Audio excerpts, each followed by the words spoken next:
Hey YouTube, when I was just making this video to talk about Resident Evil 6, all the latest news, my opinions, things like that.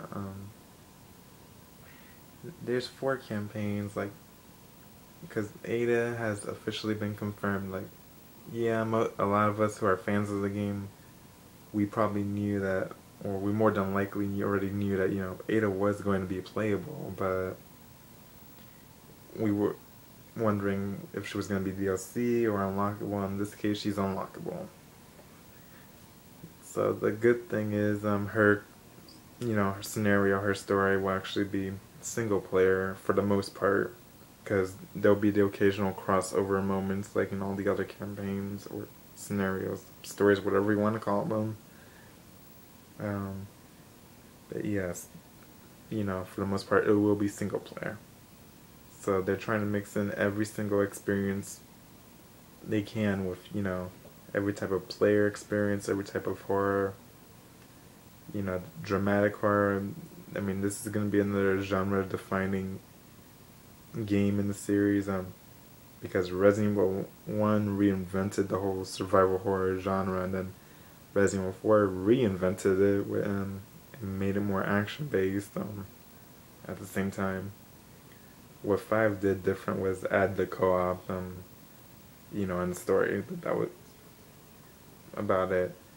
Um, oh yeah, and 5 had the Western appeal term, which was horrible. I mean, the game was great, but the lack of horror was not really a good thing for the series. So that was the only downer about 5, was the lack of horror. I mean, Lost Nightmares was great, but that was a very small part compared to the overall game. So, you know, I'm glad to see that Capcom is being, or at least the Resident Evil team, is being conscious of adding that horror element back into this series. At least we know now that the game is going to be 50-50, because Leon and Ada, they'll definitely get the more dark, more horrific atmospheric settings. Well, Chris, of course, he's going to get action horror, but like it's going to be more action focused, but there'll still be some horror, so it won't be entirely, about shooting them up. It'll be about, for the most part, it's going to be horror, but it's going to be one of those kind of horrors, like if you've ever watched any kind of scary movies, like obviously a lot of us do. If we play Resident Evil. But if you're someone who can handle these type of movies, like, where they're together in groups and one by one each person's dying, that's more or less what Chris's type of horror is going to feel like. Now, the last scenario, Jake and Sherry, they're going to be getting that Resident Evil 3 type of horror. The fear of being pursued by something. The fear where you're just trying to escape, you're trying to get out alive. You're not even worrying about, who's around. You're just trying to make it out alive. So they're trying to put all these different variations. Oh yeah. And Chris will be fighting with amnesia. That is a spoiler. So, but this one's need to know, because this is a need to know spoiler, because what that does is it adds a bit of a psychological horror to Chris's story, because he has to remember everything that happened, and I'm guessing it's going to take maybe half his story. Like, this is just a guess, so do not quote me on this, before he actually remembers anything.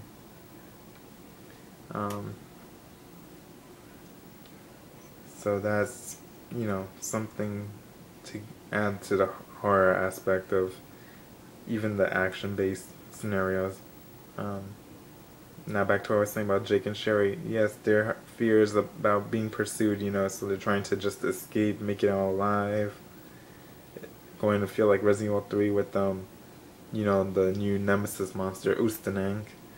And then there's that other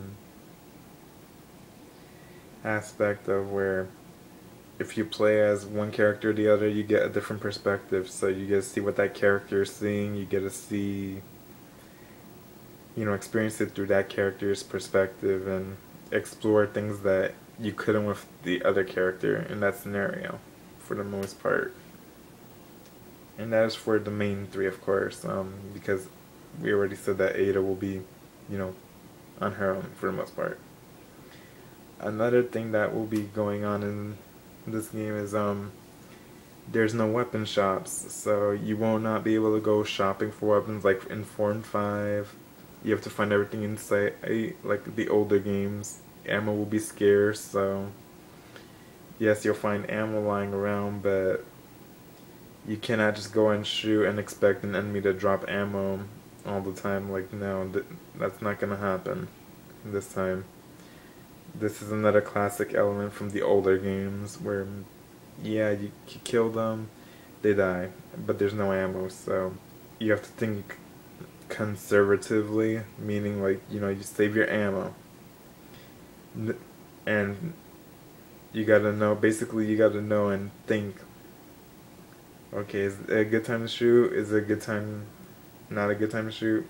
Like, so you basically gotta know when to shoot and when to run this time around. There'll be some other things in there too. Now, just because there's no weapons shop in this game doesn't mean that you won't have to upgrade something, because there's a new skills system where you basically, upgrade certain skills for certain characters or equip them like special weapons to make them, easy to use, to make them more durable during certain situations. I think a lot of us are probably thinking, there's probably going to be some character-specific moves that only those characters can carry, but there'll be, for the most part, there'll be moves that can be used for all characters. Like, if you're not using this character, okay, unequip that move, give it to that other character that you're about to use right now. Things like that.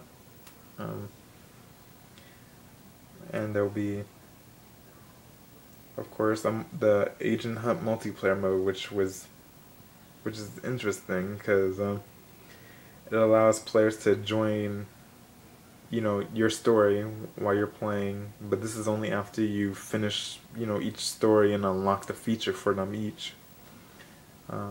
Where players play as, a zombie or a Joavo or, whatever is on screen, and they get a bit more creative with trying to kill you, basically. So not as predictable as the AIs, which adds to the tension, so that's kind of a good thing. What else?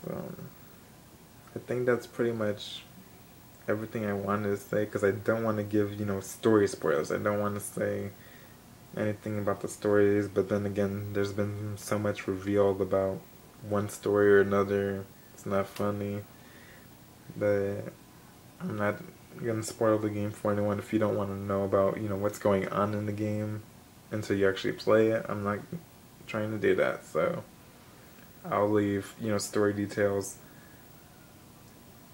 out of this video. The only thing I will say is that if you haven't played the other games, like, as far as Resident Evil 2, then you're not going to understand what's happening in this game, because a lot of the story leads right back to Resident Evil 2, like, the whole Raccoon City incident, the relationship between a majority of these characters, the, or relationships, and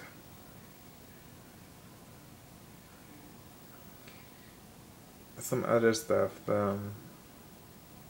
that are in other parts of the, in other games in the series or movies. Like, if you basically want to get where some questions came from or how they came up, I would suggest, playing the older games before you actually start playing Resident Evil 6.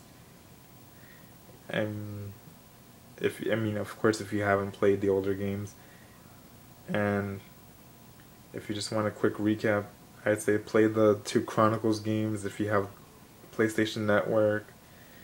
You know, if you're on PlayStation 3, you could get them on the PlayStation Network store. Resident Evil Umbrella Chronicles and Resident Evil Darkside Chronicles, which summarizes both games.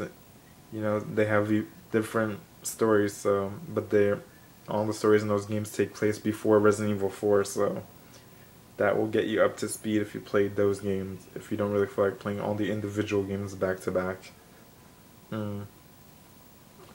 Then these two games will give you a summarized version. These games were originally Wii exclusive, so they're also on the Wii. If you have a Nintendo Wii, and as well as PS3, go play these games. Get yourself caught up on the story, so that way you're, more or less not walking around blindly, not knowing what's going on. Because by this point in the story, every one of the characters, they know what's going on because they've experienced this kind of thing more than once, or once at least.